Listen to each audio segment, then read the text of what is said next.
Fluids यानी होता है बाढ़। आज का जो हम लोग टॉपिक है वह बाढ़ पर ऐसे लिखना है ना। तो देखिए पहला इसमें लाइन जो है, fluid is overflow of water in the wrong direction. बाढ़ क्या है, तो गलत माने अलग अलग दिशाओं में या गलत दिशाओं में पानी का प्रवाह ही बाढ़ कहलाता है। इट कॉजेज हैवी डैमेज, मतलब यह जो है ना बहुत बड़े क्षति का कारण है। किसका? टू क्रॉप्स एंड प्रॉपर्टी, मतलब कि किसका डैमेज होता है इसमें? क्रॉप्स यानी फसल का, एंड प्रॉपर्टी माने संपत्ति का और फसल का इसमें हैवी डैमेज होता है। ठीक है, क्षति होती है, भारी क्षति होती है।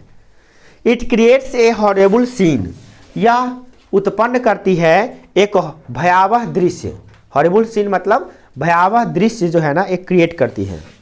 ड्यूरिंग द रेनी सीजन, बरसात के मौसम में, इफ़ इट रेन्स हैवली, अगर भारी वर्षा होती है, the rivers and ponds are full of water, तब क्या होता है कि जो रिवर्स होते हैं एंड पॉन्ड्स होते हैं वो पूरी तरह से पानी से भर जाते हैं। ठीक है, the rain water falls in mountains, अगर जो वर्षा होती है जो अगर पहाड़ पे गिरती है तो पहाड़ पे तो पानी टिकेगा नहीं, तो वो क्या होता है, वो फ्लो करने लगता है, बढ़ने लगता है नीचे, तो पानी में जो नदियाँ हैं उसमें पानी का स्तर बढ़ जाता है। उसके बाद the snow also melt, snow माने क्या होता है? बर्फ, ऑल्सो माने भी, मेल्ट माने पिघलता है, बर्फ भी तो पिघलता है। इसके कारण से दस द रिवर आर ओवरफ्लोड, इसीलिए नदियों में उफान आता है, नदियों में पानी चारों तरफ बहने लगता है, बहुत तेज हो जाता है पानी, यानी नदी का जल स्तर बढ़ जाता है। ठीक है, then the water overflows the bank of rivers, और इसके कारण से क्या होता है, नदी के आसपास के जो तटीय क्षेत्र है उसमें पानी की मात्रा बढ़ जाती है। कॉपी में देखिए ना, अजी है मुंह पर देख रहे हैं। Then water is seen everywhere, तब हम लोग पानी को सभी जगह देख सकते हैं, इधर उधर देख सकते हैं, चारों ओर पानी दिखाई देने लगता है। There is water in the field, पानी होते हैं खेतों में, कहाँ पे? खेतों में। There is water on the road, पानी होता है कहाँ पे? सड़कों पे। There is water in the house, पानी होता है घर में। इट वॉशेज अवे क्रॉप्स, यह बहा कर ले जाती है क्रॉप्स फसलों को, एंड हाउसेज घरों को भी बहा कर ले जाती है।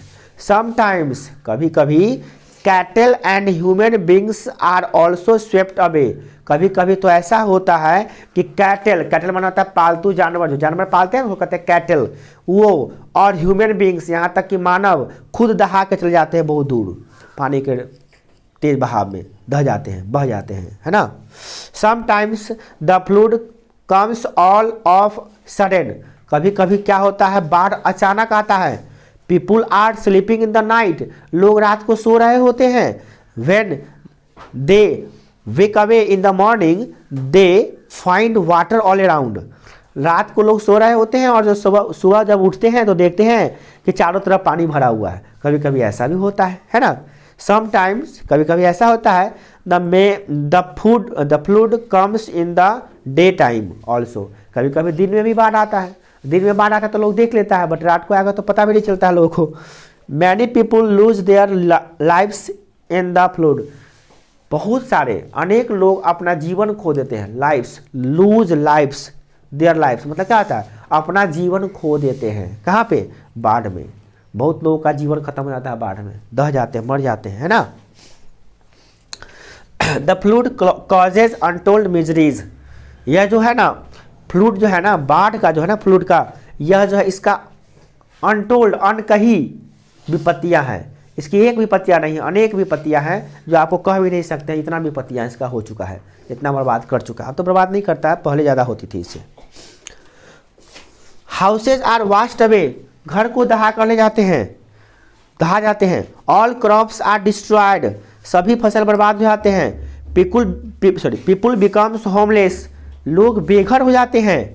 फार्मर्स बिकम्स डिसअपॉइंटेड, किसान निराश हो जाते हैं, हतोत्साहित हो जाते हैं, है ना। डिसअपॉइंटेड का मतलब होता है निराश या हतोत्साहित। आफ्टर द फ्लूड, बाढ़ के बाद। देयर स्प्रेड सम डिजीज, कुछ बीमारियां भी फैल जाती है। दे किल पीपुल अगेन, और उसमें भी कई लोग मर जाते हैं बीमारी से। बाढ़ आया, कुछ बीमारी लेकर आता है उसके साथ, और बीमारी से भी लोग मर जाते हैं, है ना। हैजा, डायरिया, ये सब का बीमारी होने लगता है, पेट में बहुत तरह की बीमारियाँ होने लगती हैं, अनपच, पेट झड़ना, लूज मोशन, ये सब होने लगता है वहाँ पे, अतिसार, ये सब बीमारियाँ होने लगती हैं। दे किल पीपुल अगेन, और लोगों को फिर पुनः मारती हैं, जो बाढ़ में बच गया बीमारी में मरो। So the flood creates a horrible scene, इसीलिए हम कह सकते हैं कि बाढ़ जो है एक भयानक दृश्य, भयावह दृश्य उत्पन्न करती है, इसमें कोई दिक्कत नहीं है ना। अगला है ए रिच मैन, एक धनी आदमी बिकम्स पुअर ओवरनाइट, एक अमीर आदमी भी रातों रात गरीब हो जाता है, इसमें सब कुछ दह जाएगा तो गरीब नहीं हो जाएगा बेचारा। Sometimes the fluid causes heavy damage, कभी कभी तो बाढ़ बहुत हेवी डैमेज करता है, बहुत क्षति करता है, किसको, टू रोड्स को, सड़कों को तोड़ देता है पूरी तरह से, रेलवेज, रेल की पटरियों को दहा कर ले आता है, ट्रेन स्टेशन को भी दहा देता है कभी कभी। अगला है the Kosi river in the Bihar, Bihar में जो कोसी नदी है इसका एग्जाम्पल है। For a permanent headache, Bihar में कोसी नदी परमानेंट हेडक है, जहाँ जहाँ से कोसी नदी गुजरती है उन जगहों को बर्बाद कर देती है कोसी नदी। कोसी नदी को कहा जाता है बिहार का शोक, इसलिए कहा जाता है क्योंकि यह जो है ना पूरे बिहार को तबाह कर सकती है, जहाँ जहाँ से गुजरती है ना उसके आसपास के क्षेत्रों को बर्बाद कर देती है वो बाढ़ में, ठीक है।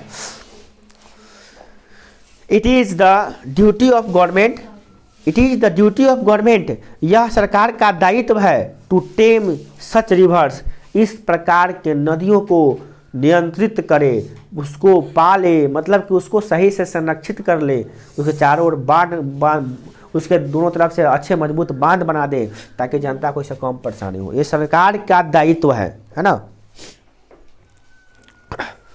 But the fluid is not only an agent of destructions, but ये जान लीजिए कि बाढ़ सिर्फ बर्बादी का एजेंट नहीं है, सिर्फ बर्बादी नहीं करता हो, जान लीजिए। It also advantageous to agriculture, जान लीजिए इसका कुछ लाभ भी होता है। एडवांटेजियस मतलब होता है लाभप्रद भी होता है, किसके लिए, एग्रीकल्चर के लिए, बाढ़ खेती के लिए लाभप्रद भी होता है। अब कैसे सुनिए, इट ब्रिंग्स सिल्ट फेनिल, यह अपने साथ लाता है चिकनी मिट्टी, सिल्ट मिट्टी लाती है, चिकनी मिट्टी लाती है, पाकी मिट्टी लेकर आती है। द सिल्ट इंक्रीजिबल प्रोडक्शंस, और जान लीजिए इंक्रीजेज प्रोडक्शंस, जो सिल्ट होते हैं ना, पाकी मिट्टी और चिकनी मिट्टी होती है, वो क्या करती है, वो फसलों को और उत्पादन बढ़ा भी देती है। बाढ़ का जो चिकनी मिट्टी अगर आएगा इस खेत में पड़ जाएगा, उस खेत का पूरा वल्ले वल्ले कर देगा, मतलब पूरे फसल लहलहा उठेगा, उसमें जो भी रोपेगा अगले साल से बहुत होगा, है ना। एक साल बर्बाद हुआ तो क्या हुआ, है ना। Farmers productions more after the flood, और बाढ़ के बाद जब फसल जब लगाते हैं किसान उसमें, तो बिना खाद पानी के खूब फसल उसमें उगता है, गजब का उगता है, उसमें खाद देने की जरूरत भी नहीं पड़ जाती है उसको। Now all efforts are being made to control the flood, और इस प्रकार से अब जो है ऑल एफर्ट्स, जितने भी एफर्ट्स किए गए हैं उसके विरोध में, are being made to control the flood, जो अब फ्लूड को कंट्रोल कर लेता है। अब बहुत सारे ऐसे प्रयास किए गए हैं जिससे बाढ़ को नियंत्रित कर लिया गया है। अब बाढ़ उतना क्षति नहीं पहुंचाता जितना पहले पहुंचाया करती थी, क्योंकि अब बांध बहुत मजबूत बन चुकी है और उस पर नियंत्रण करने के लिए उससे कई परियोजनाएं जुड़ चुकी हैं, ठीक है, इसलिए अब उतना डैमेज नहीं करता है, ठीक है। नेक्स्ट टारगेट हम लोग का है your favourite leader Mahatma Gandhi.